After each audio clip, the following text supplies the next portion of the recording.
Hello, my name is Richard Tuckett, and 2 days ago I had the pleasure to go to London and spend a whole day with about 12 people who work for the Essex and Hertfordshire Air Ambulance Brigade. And as some of you may know, they picked me up after a nasty accident 18 months ago and delivered me to hospital, and they wanted a patient's story about how somebody who they picked up who was potentially pretty serious, and they didn't quite know how this person was going to come through or not come through. They wanted to hear my story. So it was a pleasure to meet these people. It was especially pleasurable to meet Roger and Tony, who were the doctor and paramedic in the crew that picked me up 18 months ago. And I think it's fair to say that whereas I got a lot of pleasure out of meeting them, they also got pleasure about meeting me, because they said very honestly that they learned a lot from hearing the other side of the coin. I had prepared 4 slides, and this one up on the wall is the first one, which was to help me get through the day, because as some of you will realise, my speech is slightly strange. I have to speak rather slowly and softly. And as you will see, I do think quite hard about what I'm going to say before I say it. In the pub afterwards, it was thought it would be good if I could make a recording of these slides and say what I would have said if I'd had a formal talk to do this. And of course I'm 2 days later, so I have corrected and thought about what was said and corrected some mistakes that I got on the slide. So this is going to take about 15 minutes, I guess. I will probably make some mistakes. I will probably stop every now and then to drink some water, like now, because I do find that water helps my voice, especially early in the morning as it is now. Let me say a few things about me first, and these are up on the slides. I'm now 64. This accident happened 18 months ago when I was 62. I'm a semi-retired academic scientist. I work and did work at the University of Birmingham. I'm married and I have 3 children in their 20s. On the scale of people, I believe I'm relatively healthy and fit for my age, and this clearly helped. I've been a constant cyclist since the age of about 10. Nowadays I do on average about 5,000 miles a year. Of course I didn't do that in my early years. From memory, this is the first accident I've ever had on a bicycle. It's not the first time I've come off, but it's the first time that I injured myself badly. We were on holiday on the Suffolk coast. I was cycling with a person called Mike, who is the partner of one of my children.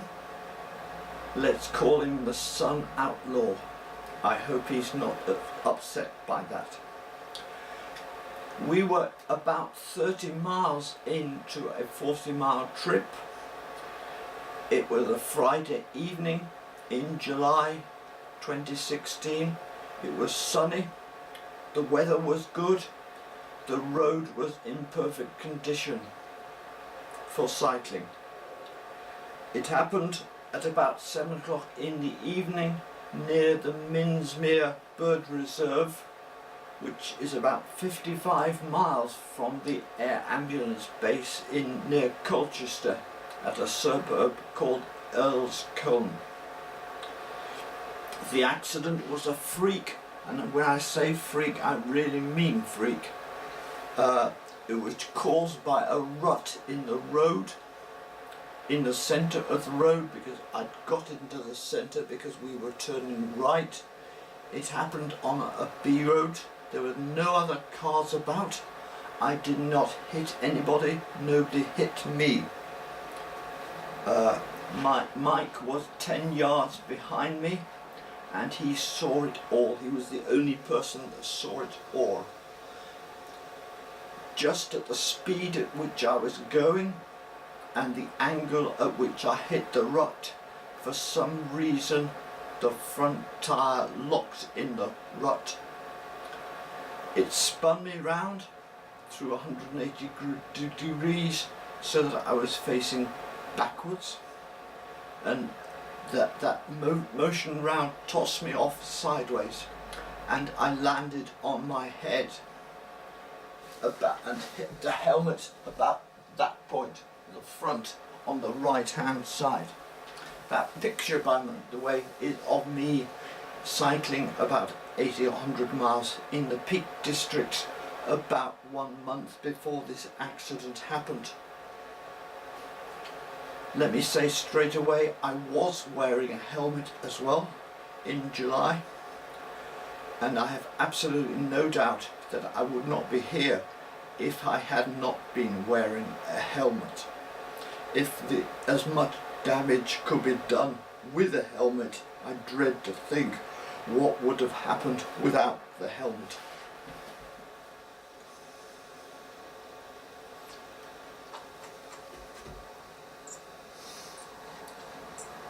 I was immediately knocked out, and the strange thing is I have absolutely no recollection of going down, coming off the bike, but I do remember a minute before, and then I only regained consciousness, as most of us understand that word, about 5 weeks later. Luckily I was with Mike. He was able to 999. It went through the Chelmsford ambulance emergency line. They thought it was a helicopter job. They pressed the button and alarm went at Earl's Colne. As I now realise, 3 to 4 minutes later the crew was in the air. All they got is a map reference and the fact that it was a cyclist who had been injured.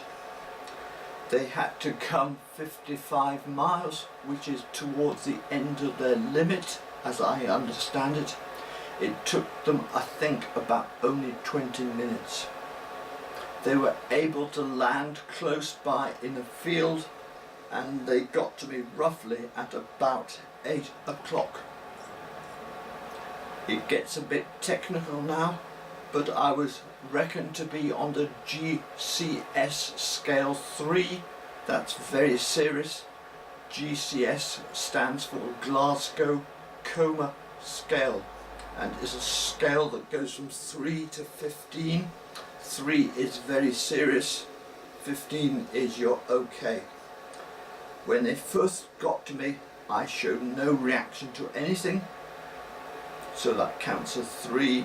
About half an hour later I was roughly 11, and that was, in retrospect, very encouraging. Of course, I only discovered that 2 days ago. There was a lot of discussion at the time on the ground between the doctors and people about what was the best thing to do with me.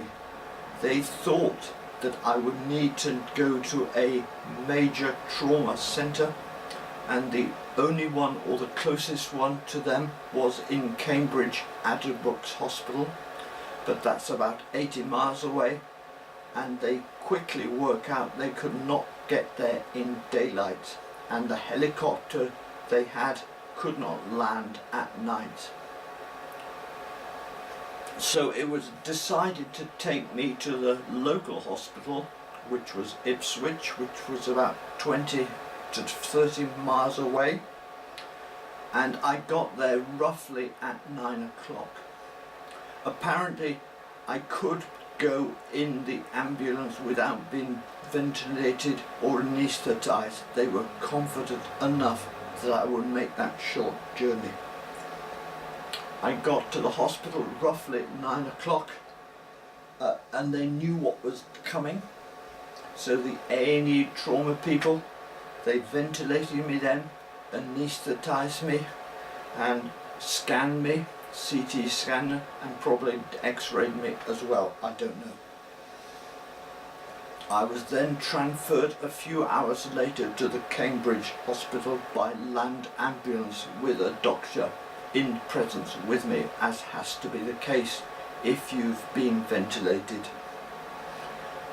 My wife had been in Norwich at the time. She was by then in Ipswich, and of course I didn't hear any of the words that were spoken, but clearly they thought then that it might not be life-threatening, but they consider this to be a potential serious trauma case.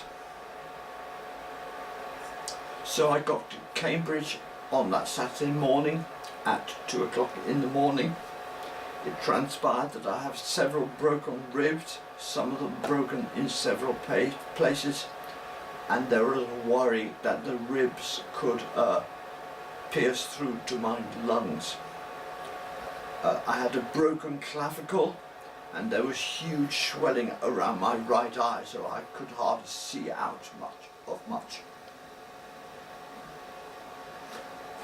Again, one really encouraging thing was that apparently when I woke up out of the mild anaesthetic, the hospital asked me if I could know who I was, and I could write down my name and my correct date of birth, but I also realized that I could not speak, and I wrote something like, "Something wrong with voice, cannot speak."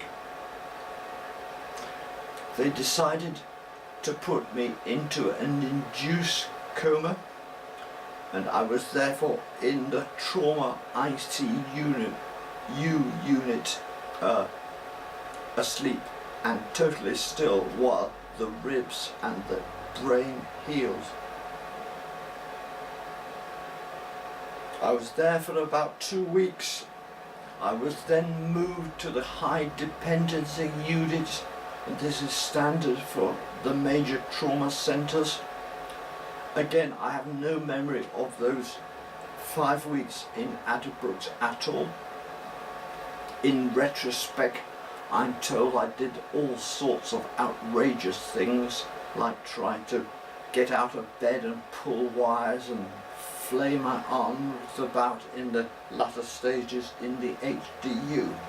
But I'm sure the staff there are fully used to people doing that sort of thing. I was then moved to the rehab ward after about 5 weeks, and that was probably the first thing I do remember, because I remember my wife coming down with me, holding my hand and saying again and again, "This is good news, because you have to go through the rehab ward and tick some boxes before you can possibly be transferred back to home and Birmingham." I then spent 2 weeks in rehab, and I must have been recovering quite fast then, because I remember bits of those 2 weeks quite well. The doctors were always slightly confused about what was wrong with me. They could not understand why I could not speak, and of course I could not swallow either, so I had a nasal feed for delivering liquid food every day. In many ways I had the symptom of somebody who had had a stroke, but I had not had a stroke. It was a trauma accident to the head. The neurosurgeon calls in people from the Wolfson Brain Unit, which is on the same site as Addenbrooke's, and they did more and more scans, MRIs, CTs, all the rest of it. Went to the literature, and after about 4 to 5 weeks they thought I'd got something called Foix-Chavigny-Marie syndrome. Now I'm sure many of you will listening to this will never have heard of that. The air ambulance people 2 days ago had never heard of it. Even when I got to the big hospital back in Birmingham, they had never heard of it and had to Google it. It is a rare symptom that can be caused by symmetric discoloration of scans, symmetry on the right hand side and the left hand side, and that has happened because when I hit my head on the right hand side, the brain oscillated backwards and forwards and left and right as I understand it. The doctors were splendidly open and honest. They didn't say too much, they didn't say too little, but the story, the message getting through to all my family was, we genuinely do not know what will happen to Richard's voice and his swallowing. We genuinely do not know. And for really senior doctors to say we do not know, A, must be pretty rare, and B, it was quite heartening because they were being honest. So in summary, in Cambridge I was there for about 7 weeks in hospital. I have no memory of the first 5 weeks at all. I did speak my first few words after about 6 weeks. I won't tell you what I said, but I did say something that was vaguely logical and people could understand. This made a huge difference to how I was perceived in Cambridge because they saw that recovery was slowly getting there. So about a week after that I was transferred to another major trauma centre, which is the Birmingham Queen Elizabeth Hospital, which is the big hospital in the south of Birmingham, right next door to the university where I had worked and 3 miles from where we live. From memory I was there for about 2 weeks only. I had my first sloppy food about 8 weeks after the accident. Coughed up spectacularly, but I managed to get the food down, and they thought I was well enough to be discharged home after about 9 weeks after the accident. So this is then mid to late September 2016. Now what the air ambulance people wanted to hear about was what they often do not hear about. They deliver patients to hospitals, some in a minor state, some in a very serious state, who do not come through. They do not often know what happened to the medium case and how people recover. And on their scale, they were saying 2 days ago that in retrospect they would class me as a medium to serious incident on their scale.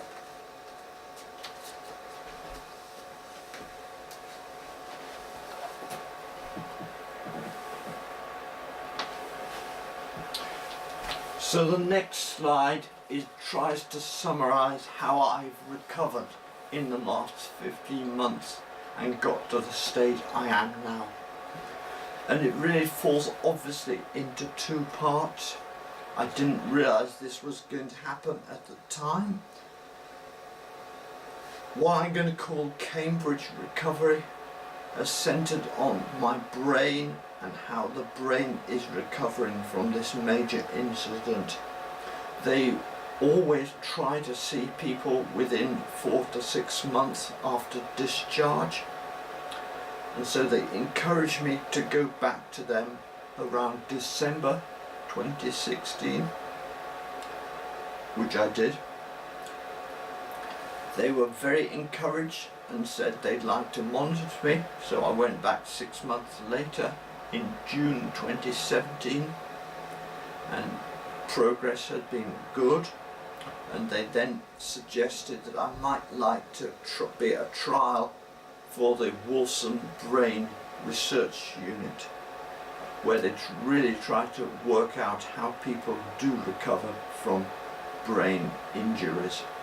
So I spent a whole day there in September 2017, in other words 4 months ago. And what they are most interested in is what I think is called connectivity within the brain. Essentially, what this is saying is, if you have one part of the brain damaged, how does the rest of the brain work out how to get messages from one part of the brain to another part of the body? And my problem was clearly I knew what I wanted to say, but the communication between that part of the brain and my voice muscles was weak, very weak, in the early stages. So I spent about 2 hours in the MRI machine, where they did all sorts of scans of the kind that I couldn't possibly understand. But essentially they were trying to work out how the brain repairs itself.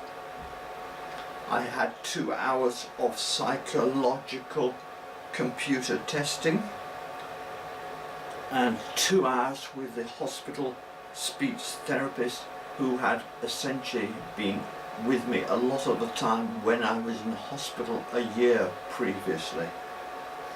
And I do not make this up, about 3 separate people, 2 doctors and 1 speech therapist, essentially said to me that day what I put in italics on the slide: "We're so delighted you're doing as you are, Richard, and if we are honest, we would not have put money on this happening a year ago." And they may even write me up as a medical paper for the medical journals, because my situation is close to unique. I don't cry that often, but if anything in the last 18 months has made my eyes water, it was hearing those 3 people say that 4 months ago. That's the Cambridge side of my recovery. The Birmingham side, not surprisingly, has essentially been when I've been an outpatient, and it's focused much more on therapy to get me back on my feet and going again. I did have a consultant I was under, but no disrespect to him at all, but it was quite clear within a week that the senior hospital speech therapist was effectively my consultant. All the doctors took their lead from her, because essentially in Birmingham this was not a brain problem, this was a speaking and swallowing problem. So I came out of hospital and I started with speech therapy as an outpatient roughly November 2016. I have a young speech therapist. I believe it's her first job. For all I know, I may be one of her first patients, and I'm sure she has review meetings with senior people to review cases as we go through. But it's quite strange what you do remember, and I do remember the first time I saw her, and her saying to me after 45 minutes, "Well, it's been very nice to get to know you, Richard. My advice is, when you speak, speak slowly, speak softly, and most important, think what you're going to say before you speak. If only that advice could be given to lots of people, influential people. They might think it might be good advice. On the eating side, she was as concerned about that as the speech, and she always said, eat slowly, think about what is the best food for you to eat, and never, never, never try to speak at the same time. Again, fantastically good advice, and I can say that 15 months later. I am an academic scientist, and I had about 4 dates in my diary for 2017, and I was tempted to cancel them all in the autumn of 2016, but in consultation this speech therapist said, no, it would be really good for you to have a target to aim for. Let us see if we can train you how to use your voice again. And I gave my first, it was actually a school's talk just to 18-year-olds in February 2017, and I had a dummy run about 2 weeks before with her. She videoed me, played it back to me. I cringed with embarrassment when I heard my voice, but she said, right, these are some of the mistakes you made with your voice. How can we solve these? And this was wonderful. This is ongoing, and they will put a camera right down into my throat sometimes next month to see if there is any harm to the vocal muscles, just to see if there's anything that can be done to improve my speech. So that was the therapy side of it, speech therapy. Somebody also advised me to go to the gym because I had been a lot of time in bed for the last 2 to 3 months, and my balance was a bit wobbly. I thought I slightly poo-pooed this, but I did it. It was again one of the best bits of advice I could have had.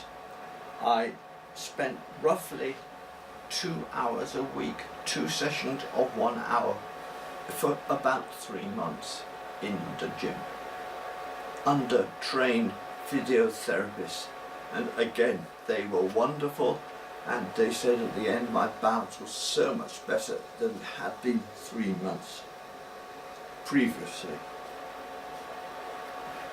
As we see in the next 2 slides, I took advice from everybody. I slept a long time. It was quite normal for me then to sleep 12 hours through the night and have 2 hours in the afternoon.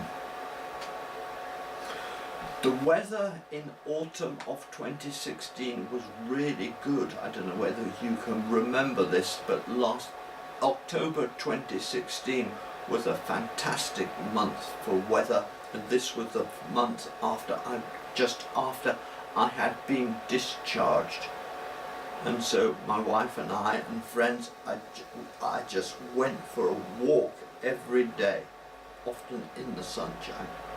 We started off with 100 meters to a cafe in the local park and home again, and we upped it every day, and I think by the end of the month I could walk about 3 or 4 miles.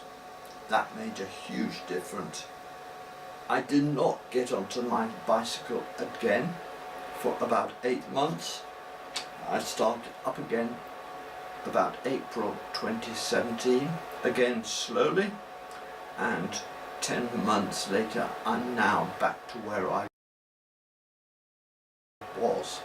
That is, I can do up to 80 or 100 miles a day if I want to.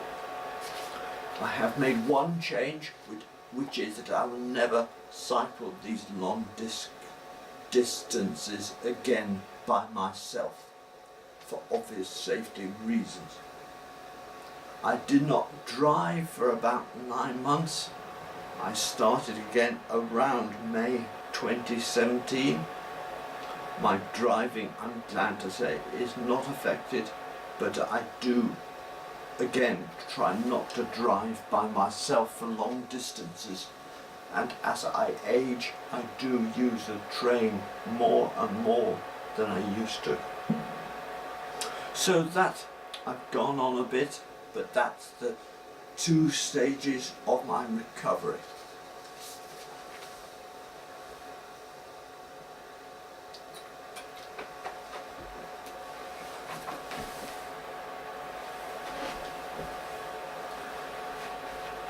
So, people have said to me they are amazed about how far I've got in only 15 months or 18 months after what was such a serious accident. And inevitably you ask yourself questions like, well, was I unlucky? Or was I very lucky? Or perhaps did I make my own luck? And these are a lot of the things you turn over in your mind, not all the time, but you think about them. And so, to summarise, of course I was unlucky. I had this accident. It was 200 miles from home, and it was a total freak accident. And for somebody who cycled as much as I did, my friend just could not believe it. And I was not going fast. It was average speed. I hope he won't mind me saying this, but Mike, my daughter's boyfriend, he did develop mild post-traumatic stress disorder. In other words, having flashbacks to the scene of the accident. That started about 3 to 4 weeks after the accident. He had some time off work, but I think he's through that now. However, this is totally honest, I am careful about what I ask him about that accident, because I don't want anything to cause him to have flashbacks again.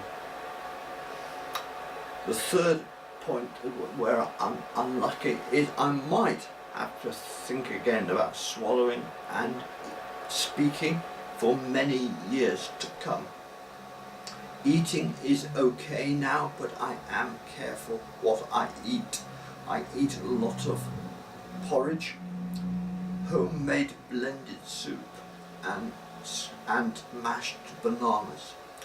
It's good food, and it goes down the throat very easily.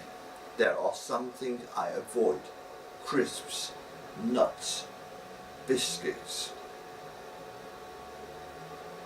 And slightly frustrating, I cannot sing, even 18 months later. And I used to do a lot of singing. I love listening to choral pieces or opera on the radio or the DVD or whatever. I can't sing. I don't know whether my singing voice is going to come back. That's part of the reason of going to see this ENT person next month who specialises in voice disorders. But there's no doubt about it, I was lucky. It was the middle of the countryside, 7 o'clock in the evening. Mike said that the second or third car that stopped had a local GP in it, and she had her kit with her. So she stopped. She did the obvious thing that you do when you see a trauma patient, made sure I was breathing okay and was comfortable, and then spent a lot of time with Mike to keep him calm. I don't actually know who said what to whom on the 999 call, but I'm fairly sure that it was her that realised this was going to be an air ambulance job. The hospitals I've been involved in, Ipswich, Cambridge and Birmingham, have all been super. And of course when I was moved to Cambridge, that was going in the right direction. 80 miles west going towards home. A really good bit of luck is that I met Kathy, my wife, about 35 years ago in Cambridge, so we have a lot of friends there. And one particular friend, very close friend of Kathy's, she rang her up that night and said, "Don't often do this, can we come and stay in your house? We might be staying there a long time." This friend lived just 2 miles from Addenbrooke's, and so essentially Kathy and the children had a base from which they could live and visit me every day for those 7 weeks. That made a huge difference to them, and hence indirectly to me. I was lucky because there was no damage to me below my ribs. Everything was above the ribs. And as far as I can make out, there's been no damage to the cognitive side of my brain. My memory is a bit degraded, but then I'm 2 years older, in my 60s, so what do you expect? And the fifth point was that I was semi-retired, am semi-retired. I still work, but I'm no longer paid by the university. So I did not have all the pressures that younger people can have about getting back to work as soon as possible, when physically they should have a lot of time off. So those sections, essentially I have no control of. That was just the way things were. But did I make my own luck to be where I am? And perhaps, I don't know, I don't want to sound arrogant, and some of this may sound arrogant, but there are some points that have come to me over the last year or so.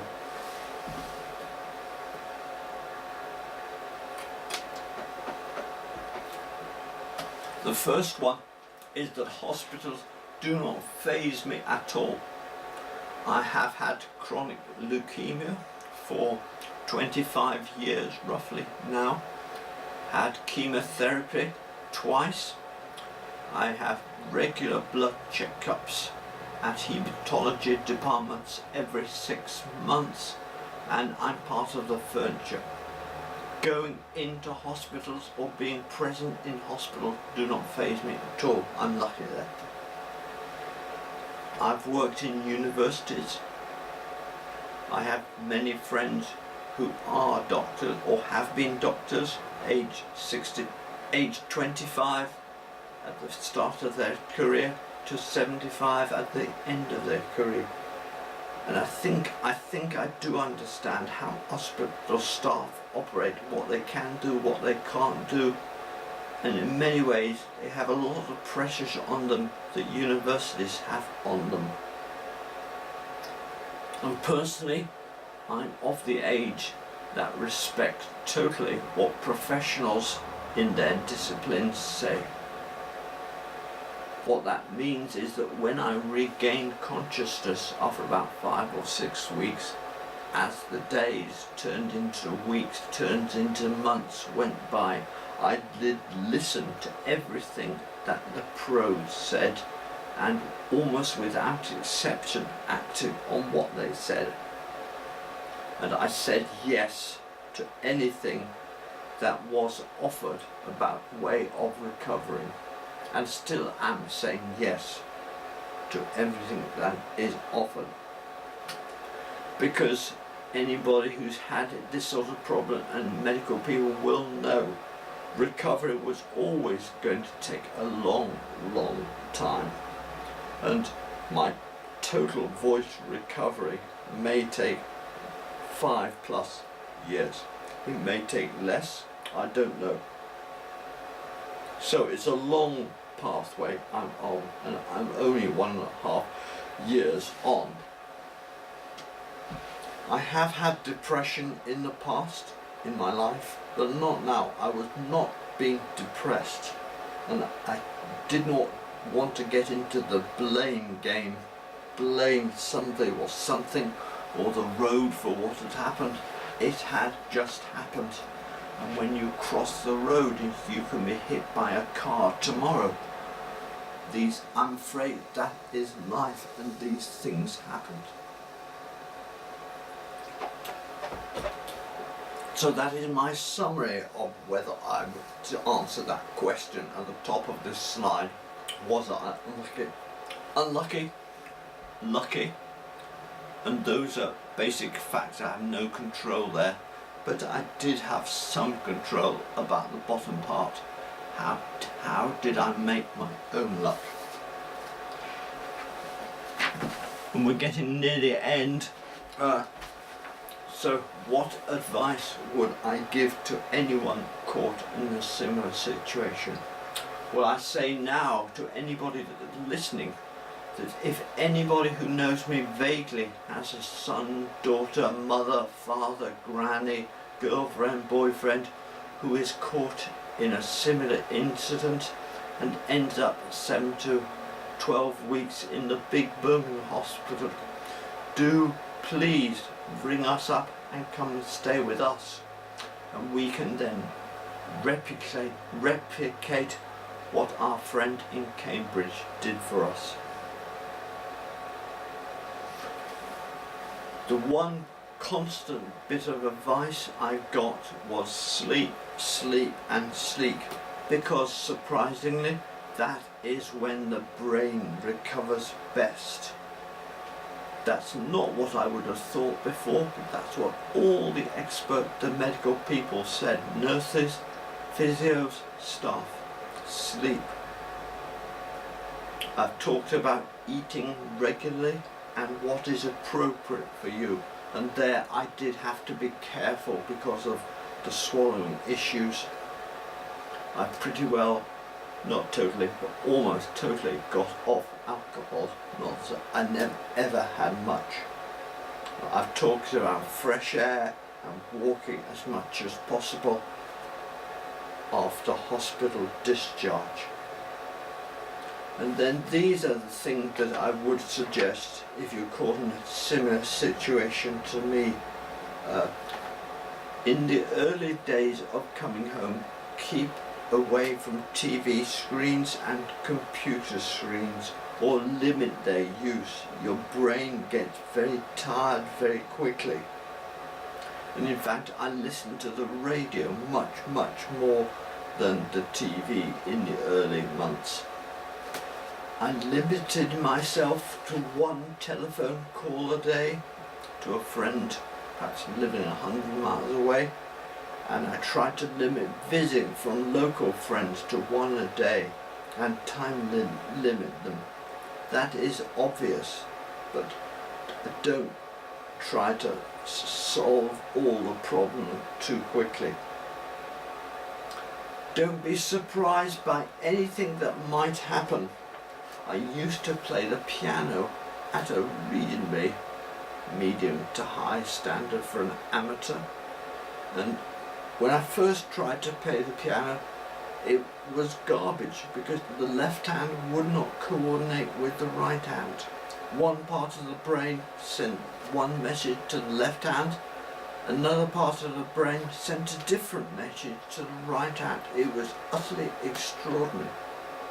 And I talk about this in the Birmingham hospital, and the therapists all said, well, we don't know, but possibly all we can suggest is you just try to play 2 to 3 minutes every day, no longer, and just we think you will get it back. And that's exactly what did happen. I feel very strongly about this last point. Don't battle with trying to drive a car within days of getting out of hospital. It slightly surprised me that hospitals do not say when you're discharged, you're banned from driving. Don't get anywhere near a driving wheel of a car for 6 months. It seemed to me very obvious that that's what you should not be doing, but it's amazing how many people do. I personally found the DVLA in Swansea incredibly helpful, honest and straightforward to deal with. They tell me what to do, they tell me what would happen, I did it, and I was back driving about 8 months later, but not 2 months later. I've already said something about listening to the medical professionals. They are the pros. You involved in such an accident are not. You have no experience at all. And this is so obvious. Be so grateful that we have the NHS. And my experience of leukemia and now this is that the more serious the situation, the better everything seems to be. Please don't complain about having to wait, which is what a lot of people have to do, because there could be a very serious case in behind the closed door ahead of you. Goodness knows what the bill would have been if this had happened in America. I'm guessing, but I should think it would be about £500,000 to £1 million is what somehow I have spent on the NHS. So in conclusion, thank you to everybody, and everybody is not just doctors, it's everybody. So it's nurses, it's porters, it's ambulance drivers, therapists, doctors, and of course who I met 2 days ago, the air ambulance people. Probably about 100 to 200 people must have been involved with me at some stage over the last 18 months, and they are all as important as each other. And I haven't mentioned the people that drive the helicopters. They're just as important as the doctors, because they've got to know which way to point the helicopter, because if they get it the wrong way, I could have been in Holland or in the North Sea. That's a joke. So I hope this talk has been helpful to people listening to it. I was reassured that it made a huge difference to people of the air ambulance at their away day, talking about trauma and how people recover from trauma, and it was a pleasure to meet them all. I'm sorry I've gone on for 45 minutes. I hope you enjoyed this. Thank you.